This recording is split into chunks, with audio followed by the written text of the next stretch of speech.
Y el síndrome nefrítico, pues ahí está la definición. Es un proceso inflamatorio agudo que afecta predominantemente a los glomérulos renales. Generalmente es de tipo inmunológico, que puede estar inducido por alguna infección bacteriana o viral, o simplemente es una reacción a alguna enfermedad sistémica. Pero lo que hay que tener en cuenta en un nefrítico es que lo que se afecta es el glomérulo, colegas. Ese es el concepto que tiene que quedar. Se presenta de forma brusca, entonces son niños que tienen hematuria, como se afecta el glomérulo, tienen oliguria, como se afecta el glomérulo y toda la cápsula de Bowman, presentan proteinuria, y muchas veces pueden llegar a tener edemas. Digo, pueden llegar a tener edemas porque generalmente el nefrótico es el que tiene más edema. El nefrítico tiene edema, pero no es tan marcado como el nefrótico. Por eso digo, puede tener edemas. Cuando hay una alteración del nefrítico, hay un franco deterioro de la función renal. Generalmente usted siempre va a encontrar a niños con hipertensión. Entonces, en los niños, colegas, también usted tiene que tomar la presión arterial. La presión arterial no solo es para los adultos. Entonces, si usted hace una histología de los glomérulos, pues va a ver los afectados. Generalmente el nefrítico se asocia a una infección por el estreptococo del grupo A, una infección faríngea por el estreptococo del grupo A, por ejemplo, o algunas lesiones en la piel. También nos pueden traer como consecuencia una lesión glomerular, un nefrítico. Entonces, esa lesión glomerular se debe generalmente, puede ser por una causa primaria, secundaria alguna infección, como estamos comentando ahorita, o es simplemente una afectación por alguna enfermedad sistémica. La más común de todas es la glomerulonefritis postestreptocócica, es lo que les estaba comentando, ¿no? Que sean infecciones faríngeas o infecciones en la piel que no sean muy bien curadas, pueden repercutir a nivel glomerular, causándole una glomerulonefritis postestreptocócica y obviamente todo un síndrome nefrítico, que hemos visto que se asocia con hipertensión, hematuria y oliguria.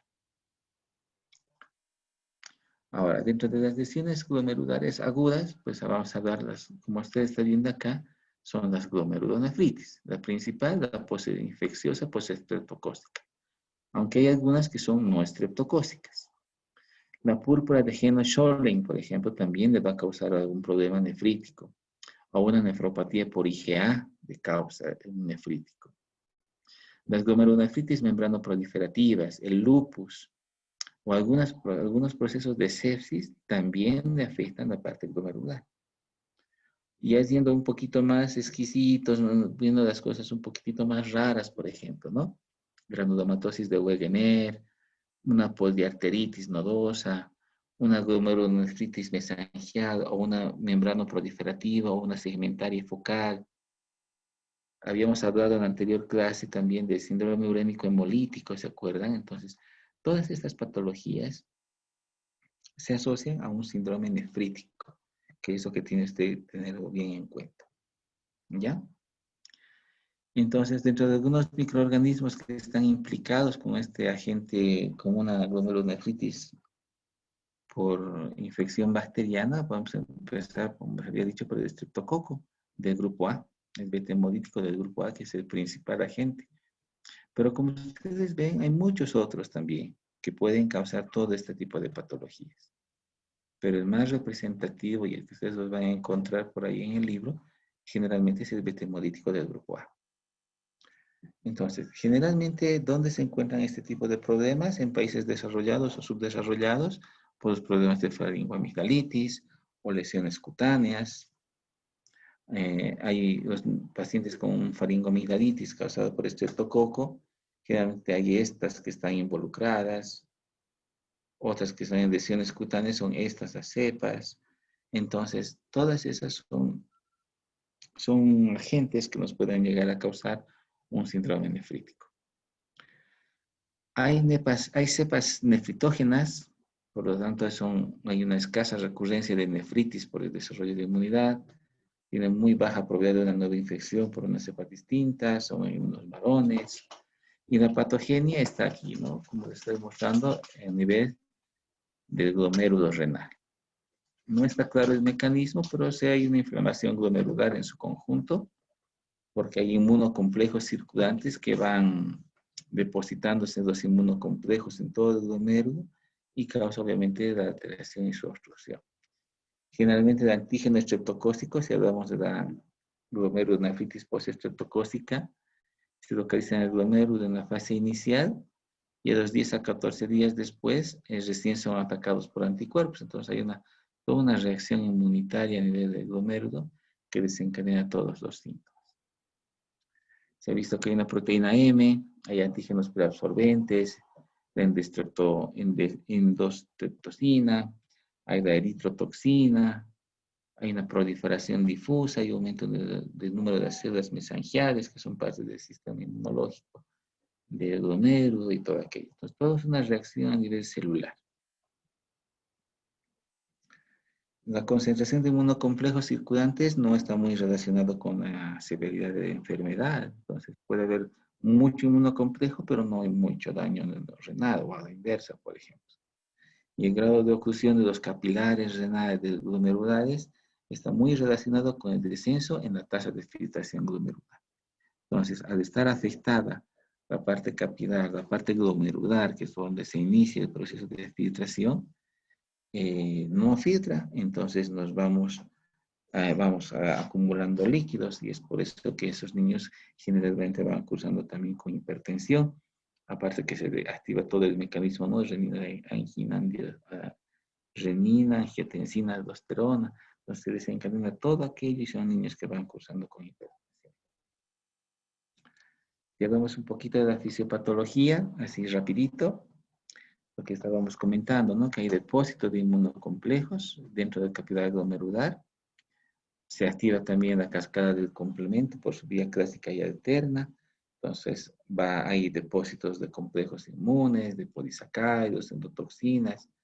Todo eso afecta la permeabilidad vascular y también se van alterando los factores quimiotácticos de los neutrófilos y macrófagos. Entonces, al liberar sus sustancias, dañan la membrana basal y las células vasculares. Y a todo esto también hay que añadir que hay la liberación de mediadores inflamatorios, como factores de necrosis tumoral, las interleuquinas 1, 6. Entonces, si usted quiere entender mejor todo esto, yo le sugiero que repase el capítulo de inflamación en su librito de fisiopatología. Y eso le va a ayudar mucho, mucho a entender la patología renal. Entonces, al existir todo esto, empieza a haber edema y proliferación celular, hay poca adhesión tubular e intersticial, se disminuye el filtrado y entonces así vamos acumulando agua y sodio que se va reabsorbiendo y todo eso nos da un balance hídrico positivo y los niños van empezando a acumular líquidos y vamos a empezando a tener problemas de hipertensión. Se disminuye la excreción renal de agua y sodio, hay hipervolemia porque estamos absorbiendo mucho líquido y hay hipertensión. Como no está filtrando y empieza a haber hiperazoemia, entonces la depuración de creatinina baja. Como hay daño a nivel celular, también empezamos a tener proteinuria. Como está afectado el glomérulo, empezamos a tener hematuria y empieza a disminuir la actividad renina, angiotensina, aldosterona y empieza a secretarse más péptido natriurético y seguimos acumulando más líquido. Es un daño que nos vamos haciendo nosotros. Más o menos para mostrarles lo que estábamos comentando, la faringomigdalitis o de infección cutánea causada por el estreptococo beta hemolítico que forma su antígeno, que se une al anticuerpo y forma los inmunocomplejos circulantes, se depositan a nivel de los glomérulos, activan a la vez el complemento, baja la filtración glomerular, baja la excreción de sodio y se va expandiendo el espacio extracelular y nos vamos cargando de líquidos con edema, hipertensión arterial, lo mismo que les expliqué hace rato, resumido en este pequeño esquemita, que yo creo que les va a quedar muy bien.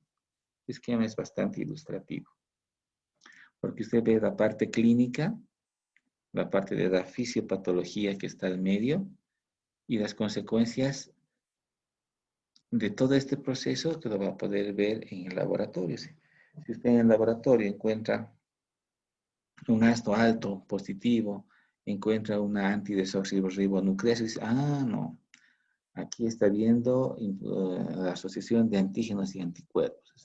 Laboratorialmente, este te va a permitir ubicarse en qué fase o en qué parte de la fisiopatología se encuentra ese paciente, ¿no? Entonces, muy ilustrativo este cuadrito, se los recomiendo que lo aprendan. En la parte clínica, pues hay algunos que empiezan primero asintomáticos, luego se van haciendo sintomáticos y el síndrome nefrítico es lo que les caracteriza.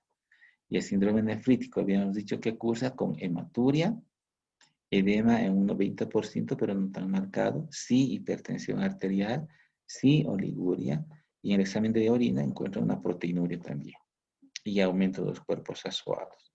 Entonces, si usted encuentra un paciente con hematuria, oliguria e hipertensión, ya sospeche que es un nefrítico. Ya, eso es importante. ¿Qué complicaciones nos va a traer este síndrome nefrítico? Puede traernos una insuficiencia cardíaca, puede tener problemas de una encefalopatía hipertensiva y algunos cursan con una insuficiencia renal aguda. Recuerden que les había comentado que aquellos niños que tienen síndrome urémico hemolítico, es tanta la agresividad que tiene o el daño que sufre el cuerpo que tienen que llegar a dializarse. Entonces hay una oliguria bastante marcada. El diagnóstico es netamente clínico, puede apoyarse con algunos exámenes complementarios como su examen general de orina, donde ya se ve hematuria microscópica, hay algún grado de albuminuria porque estamos perdiendo proteínas. También en la parte de, hay descenso de hematocrito hemoglobina porque hay hemólisis, se va alterando la creatinina, la urea que se van elevando en forma paulatina. Si hace usted ya serología, ya va a buscar el ASTO, por ejemplo, donde va a dar positivo. Va la BCG, que va a estar acelerada como un reactante de fase aguda. Si usted mide la cascada del complemento, este 13-4 también va a estar alterada. Y se puede seguir apoyando ya con imágenes, ¿no? Con una plaquita de tórax. Como hay acumulación de líquidos, va a haber también afectación de los pulmoncitos por sobrecarga hídrica. Una biopsia renal es importante para ver la parte microscópica y ver el daño a nivel glomerular. Entonces, ya son exámenes que usted tiene que ir proponiendo en caso de encontrarse ante un nefrito. ¿Cómo confirmamos que se trata de una etiología estreptocócica? Con dos de los siguientes, ¿no? Aislar el germen en la faringe a través de un cultivo, a través de pruebas de ácido elevados, o con estas otras pruebas que son un poquito más en la parte bioquímica. Entonces, con eso usted ya determina que es de etiología bacteriana estreptocócica. Otros estudios que puede hacer también ahí los mencionan, ¿no? Anticuerpos, anti-DNA, anticitoplasma, antimembrana de base glomerularia, estudios un poquito más avanzados que todos van destinados a orientarle a usted a la etiología y a lo que está cursando su paciente. Hay que hacer un diagnóstico diferencial con otro tipo de glomerulopatías no estreptocócicas, por ejemplo, o otro tipo de enfermedades renales que tienen asociado un síndrome nefrítico o alguna enfermedad asociada a enfermedad sistémica, por ejemplo, el lupus. Más o menos también otro esquema que le va a ayudar a ver cómo está yendo. Por ejemplo, aquí si es la localización de hematuria, cómo se van a ver los hematíes si no es una lesión glomerular versus si es una lesión glomerular, ¿no? Si usted encuentra hematuria, perdón, si usted encuentra hematuria y en su examen microscópico le revelan que hay hematíes dismórficos, es daño a nivel del glomérulo. Entonces solicite urea y creatinina en sangre, complemento y proteínas, y estudios de ANA, por ejemplo, en serología lúpica o una biopsia renal, y según sus resultados, por ejemplo, con el complemento. Si es un C3 disminuido, usted tiene una glomerulonefritis aguda postinfecciosa, o es una membrana proliferativa, o es una nefropatía lúpica, o sea, le orienta más o menos al diagnóstico con este esquemita. ¿Cuál es nuestro tratamiento? Es un control médico estricto. Estos niños tienen que ser necesariamente ingresados, tienen que permanecer en reposo, con control diario de peso. ¿Por qué pedimos control diario de peso? Pues justamente por el tema de retención de líquidos, ¿no? Es el mejor parámetro que tenemos para poder ver si está reteniendo o no los líquidos. Controlar la presión arterial, ¿no? Hay niños que hacen realmente crisis hipertensivas por este síndrome nefrítico, entonces es necesario el uso también de agentes antihipertensivos, ver la parte cardiovascular porque se va saturando poco a poco con tanta retención, y la dieta que aquí les indica que es una dieta hiposódica, no dice una dieta asódica. Entonces tiene que tener bajo contenido de sodio, tenemos que restringir los líquidos, tenemos que tratar de que haya un balance negativo y hay que darle una dieta hiperproteica e hipercalórica también. Algunos fármacos que hay que utilizar, si existe una infección activa, ya sea en piel o garganta, utilizar la penicilina, que es el mejor agente que nos ayuda contra los estreptococos. Hay que utilizar algunos diuréticos de asa porque hay que tratar de forzar la orina para que ese niño no siga reteniendo líquidos y por lo tanto no siga elevando su tensión arterial, ya que viendo signos de insuficiencia cardíaca también, ¿no? Que preveniendo con uso de furosemida. Algunos hipertensivos que usted puede utilizar, y si el paciente realmente complica, por ejemplo, en un urémico hemolítico, entra la terapia intensiva, hay que usar vasodilatadores, hay que usar bloqueadores alfa-beta, entramos a veces a diálisis peritoneal o hemodiálisis según el caso, porque como va habiendo tanta retención de líquidos, también obviamente los electrolitos se van aumentando, principalmente el potasio. Entonces necesitamos dializados. La evolución y el pronóstico muchas veces son favorables, pero son niños que cursan con hipertensión y hematuria por muchas semanas. Pues hay que hacer un controlcito frecuente en general de orina para ver el grado de hematuria que van teniendo ellos, porque a veces empieza con macroscópica y luego se quedan con microscópica, ¿no? Porque mire, la hematuria microscópica dura por lo menos 2 años, o sea, hay una gran lesión renal. Las proteinurias, los complementos se van normalizando en 8 semanas también, por ejemplo. Poco a poco el cuerpo va volviendo a su normalidad, pero con mucho tiempo de recuperación. Otras complicaciones que podemos ver es insuficiencias cardíacas, encefalopatías hipertensivas, la insuficiencia renal. Muy rara vez existe recidiva, pero por el urémico hemolítico, por ejemplo, sí hay recidivas, ¿no? En algunos casos. Cuando hacer biopsia, les dejo ahí un listadito de en qué casos está aconsejado hacer la biopsia. Son varias las indicaciones para hacer algún tipo de biopsia y diagnóstico. Eso que les puedo comentar sobre el nefrítico. Vámonos rapidito al nefrótico. Hay una consultita antes de entrar, Doc. Sí. Dice, ¿este síndrome tiene algún componente hereditario o a qué se debe el depósito de inmunocomplejos en los glomérulos renal? Bien. Para la persona que me está preguntando, todo está al principio de la explicación. No tiene un componente genético. El depósito de inmunocomplejos se debe al cuadro agudo que está habiendo de infección.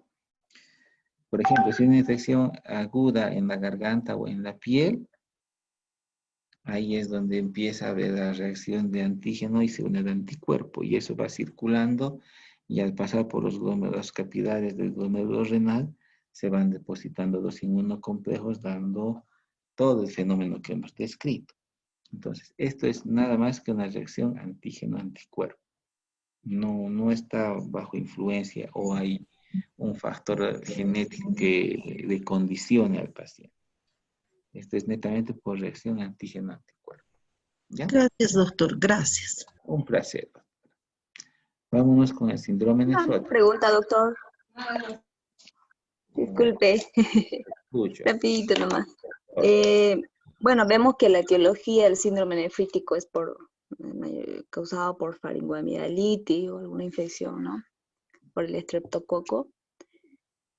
En este caso, a todos los niños les da faringoamidalitis. ¿Cómo podemos prevenir que el pacientito haga síndrome nefrítico? ¿Cómo hacemos el diferencial o qué conducta podemos tomar? Un buen tratamiento de esa faringoamidalitis.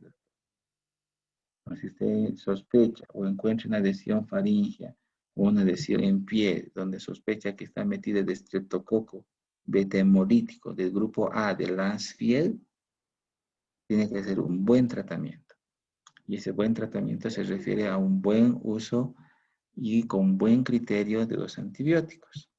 Ya le había indicado que el tratamiento o el antibiótico ideal para el estreptococo del grupo A, beta hemolítico del grupo A de Lancefield es la penicilina. Entonces, tiene que hacer un adecuado manejo de la antibioterapia. Si usted maneja adecuadamente la antibioterapia en estos cuadros faríngeos o cutáneos, usted está bajando el riesgo de una glomerulonefritis a un alto porcentaje. Entonces, esa es la recomendación, doctorita. Pero lo que pasa en nuestra población es que se automedican, pues, ¿no ve? Entonces, uno ya está Así medio es. resfriado, ya está medio con síntomas, hasta nosotros, ¿no ve? Lo primero que vamos a la farmacia, antes que ir con un médico. Y cuando la cosa se nos viene fea y se nos complica, recién vamos y acudimos al médico. Entonces, eso es lo que hay que tratar de hacer conciencia a los papás en las consultas que usted atienda, digamos, por niño sano y dando así unos signos de peligro, ¿no?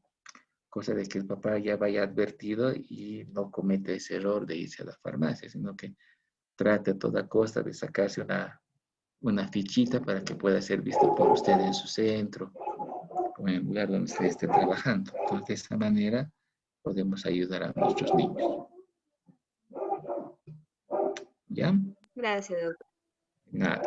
¿Puedo compartir? ¿No? Dice. Y doc, ya puede compartir. Ya.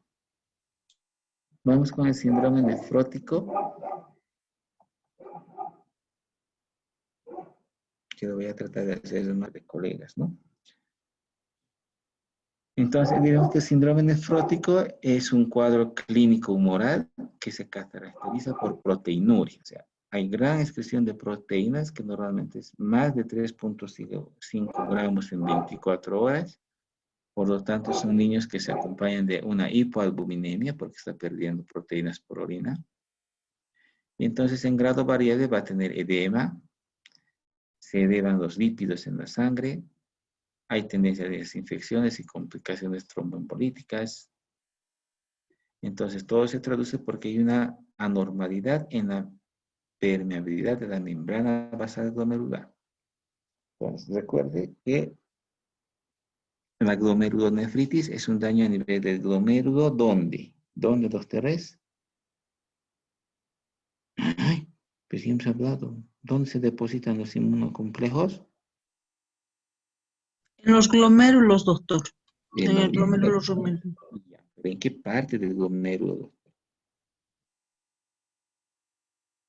La Porque membrana. no, doctora. Porque recuerda que esto también es un daño a nivel del glomérulo, pero esto afecta a la membrana basal glomerular. Se altera la permeabilidad de esa membrana. En cambio, el otro, ¿dónde alteraba? ¿Por qué encontramos sangre? ¿Por qué encontramos que se bloquea la filtración? ¿Se acuerda? A ver, van a repasar para mañana. Y está ahí sí toda clave. Porque este afecta a la membrana basal glomerular y el otro afecta a otra estructura del mismo glomérulo. Entonces, eso es importante saber porque eso es lo que nos va a ayudar a entender cuándo es nefrítico y cuándo es nefrótico. ¿Ya? Entonces, dice, el único criterio para el diagnóstico es la magnitud de la proteína. O sea, cuánta de proteína está perdiendo este bebé. Los edemas son frecuentes, aunque no siempre es obligada su presencia. Sí hay una hiperlipidemia. Está causada por enfermedades renales muy diversas y su aparición se asocia generalmente a mal pronóstico, a la causa de base, salvo aquellas que responden a tratamiento con corticoides. Y generalmente se presenta 3 casos por 100.000 niños. O sea, harto, ¿no? Entonces, este es un nefrótico, por ejemplo. Vemos así a los niños, miren, con edema. Y este edema es secundario a hipoproteinemia. Y esta hipoproteinemia es secundaria a una proteinuria masiva. Y por esta proteinuria masiva hay una hiperlipidemia. Entonces tenemos a estos niños así. Entonces, la proteinuria más hiperlipemia más hipoproteinemia asociada a edemas es un síndrome nefrótico. Si solamente usted ve la parte laboratorial, o sea, medimos proteínas en laboratorio, medimos lípidos en laboratorio, medimos excreción de proteínas por orina, medimos lípidos en plasma, medimos proteínas en plasma, es un nefrótico bioquímico, ¿no? Estamos haciendo un diagnóstico bioquímico. Pero si a esto le sumamos la presencia de edemas, estamos haciendo un diagnóstico de un nefrótico clínico. Eso quiere decir este cuadrito. Ahora, si existe proteinuria masiva con hiperlipemia más hipoproteinemia y edemas, ya estamos diciendo que es un nefrótico, pero a esto le asociamos hipertensión arterial, una insuficiencia renal y una hematuria, no es un nefrótico puro, es un nefrótico impuro, porque tiene estigmas de ¿quién? ¿Esto dónde hemos visto? En el nefrítico, doctor. Bien, doctora. Entonces, cuando hay un nefrótico más un nefrítico, es un impuro. Bien, doctora, che, me alegra mucho que me atienda. Vamos a la etiología del síndrome nefrótico. Hay varias. Entonces, aquí hay de causa primaria, de causa secundaria. En las primarias están estos, ¿no? Las a cambios mínimos, las segmentarias, las membranosas, las mesangiocapilares, las rápidamente progresivas. Estas son las primarias, que son las que van a ver con frecuencia en la literatura descrita. Más a profundidad, mejor dicho. En cambio, las secundarias, por ejemplo, si hay una infección bacteriana por una estreptocócica que causa endocarditis, una nefritis o lepra, puede causarnos un nefrótico. El virus de la hepatitis B en algún momento, si es demasiado agresivo, puede causarnos un nefrótico. El toxoplasma puede causarnos un nefrótico. Entonces, todos estos pueden causar un nefrótico. En cambio, los primarios es por un daño mismo a nivel de la membrana basal glomerular. ¿Ya? Hasta medicamentos. Mire, captopril puede causar. De todo esto, a ver, ¿qué usted utiliza en los niños con frecuencia? AINES. ¿No ve? Usamos AINES en nuestros bebés para darles, por ejemplo, un antiinflamatorio, digamos, un ibuprofeno, un paracetamol, a veces hasta diclofenaco les damos. Entonces, el diclofenaco, por ejemplo, puede causarle un nefrótico. Entonces, hay que tener cuidado también. ¿Qué otras cosas utilizamos en nuestros niños? Creo que nada más. Repelentes de insectos, los que estamos en climas tropicales, por ejemplo. ¿No? Más en esta época, pues lo vamos usando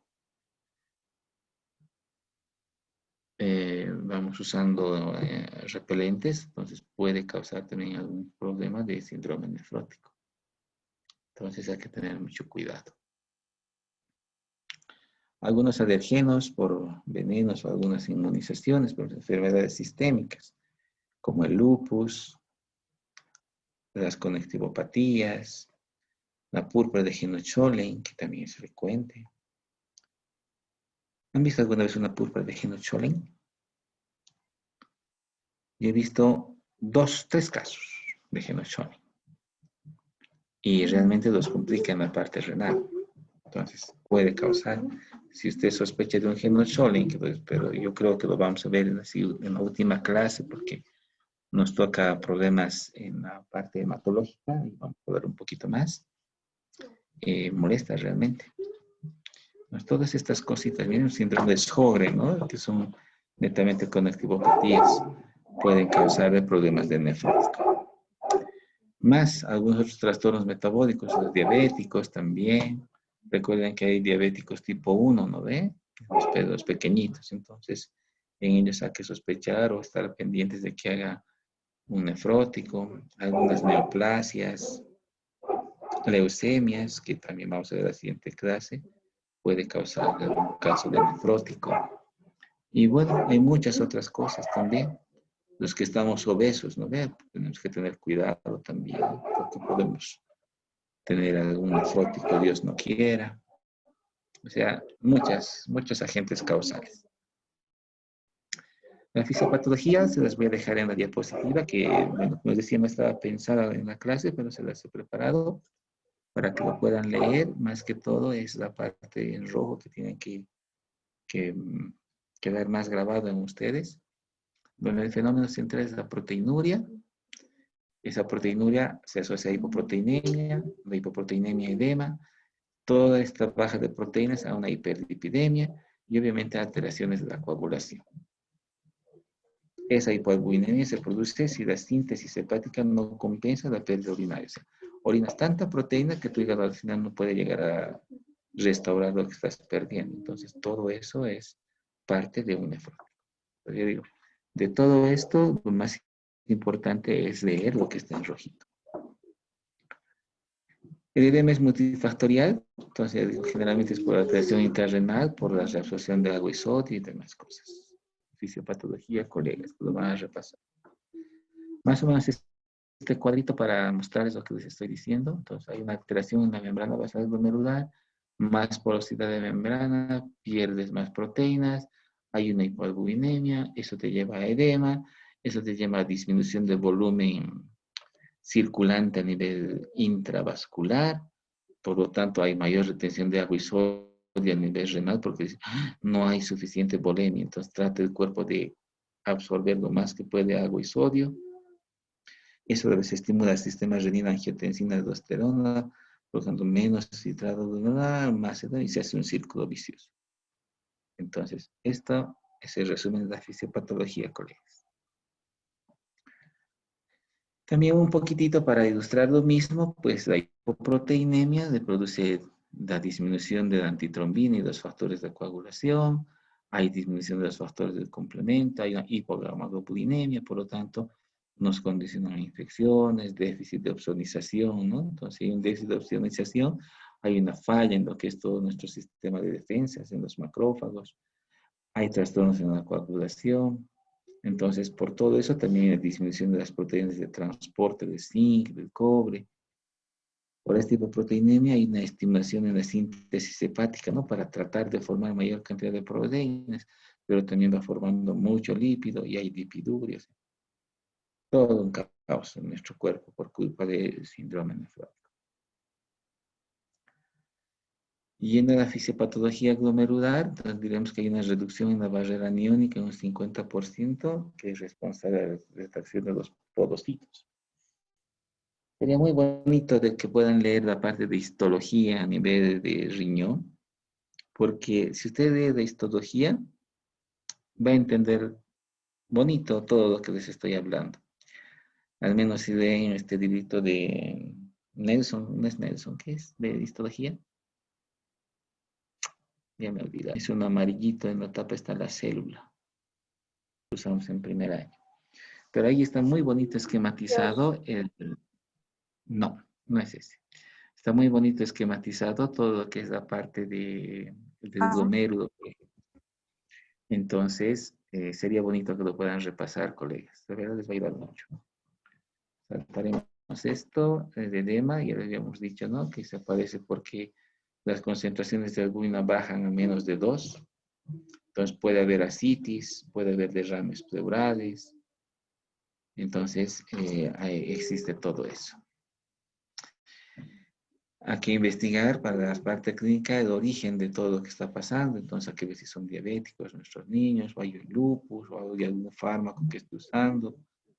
El edema, las orinas, ¿no? Espumosas, ¿no? Si usted hace orinar a un bebé y hay una orina persistente, o sea que permanece la espuma por mucho más tiempo de lo que debe ser, sospecha de que está empezando a perder proteínas, ¿no? Y esa es la causa de los edemas. También hay una alteración de los factores de coagulación, como hemos dicho, entonces puede haber eventos trombóticos o por las fallas de opsonización que hemos dicho, hay infecciones recurrentes, infecciones a repetición. Y hay problemas de desnutrición proteica por tanta eliminación que está habiendo también. La dislipidemia es un factor de riesgo cardiovascular. Hay mucha producción de lípidos porque estamos perdiendo proteínas. Disminuye el catabolismo de la apolipoproteína B. Hay un aumento de la LDL y de los triglicéridos. Entonces, todo esto se desencadena.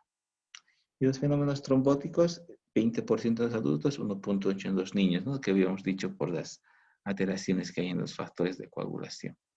Y las infecciones están presentes en un 20% por una falla en la ozonización. Entonces, la IgG también va bajando, el factor de complemento. Entonces, los gérmenes, sobre todo los capsulados, son los más susceptibles a colonizarnos e invadirnos.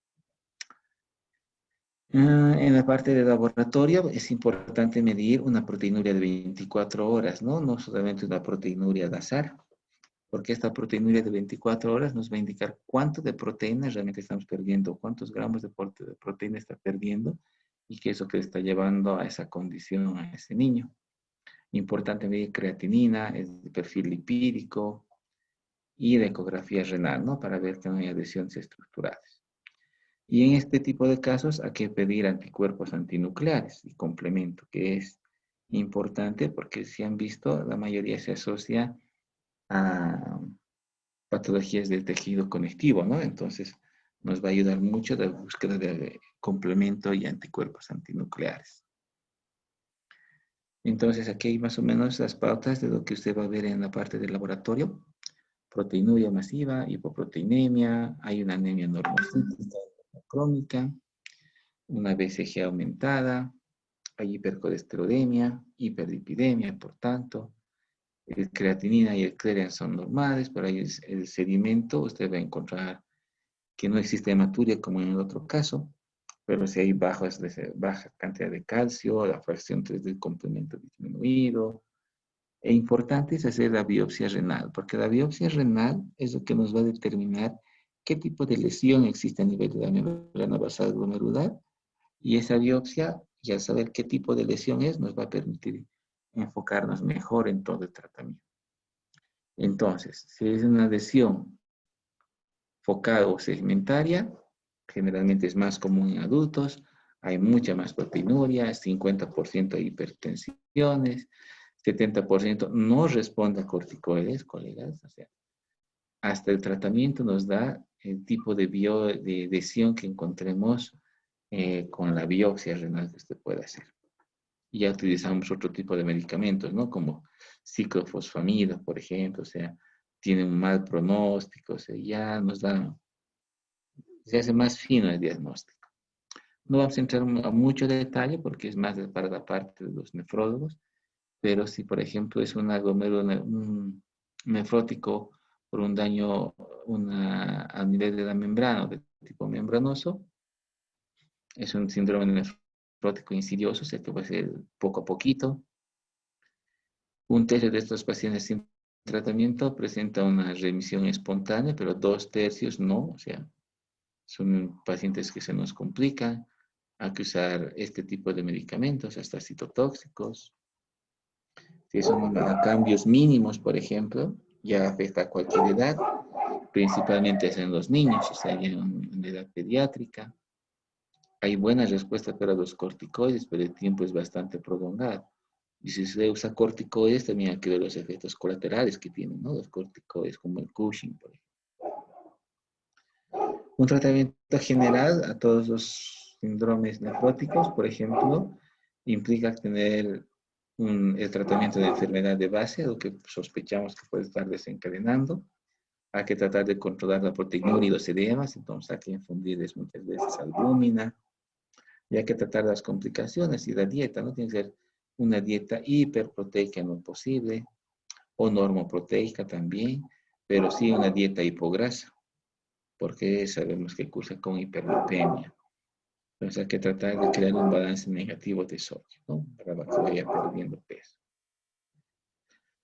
Entonces, parte del tratamiento es vigilar la ingesta de sodio, por ejemplo, los corticoides también en dosis alta y prolongada para ver sus efectos colaterales y sus corticodependencias. Todas esas cosas, los citostáticos, ¿no? Las ciclofosfamidas, ciclosporinas que también tenemos que utilizar. Y los efectos colaterales que usted puede tener, tetanias, hipocalcemias, el Cushing por mucho uso de corticoides, cataratas, una necrosis aséptica de la cabeza femoral, o sea, realmente son cuadros bastante agresivos, ¿no? Hay que usar algún tipo de AINES, aunque esté alterada la membrana basal glomerular, por eso hay que tener un uso limitado por sus efectos adversos. Hay que ver el uso de yecas. Hay que usar diuréticos tiacídicos con dieta hiposódica, albúmina. Puede usar furosemida, puede usar espironolactona.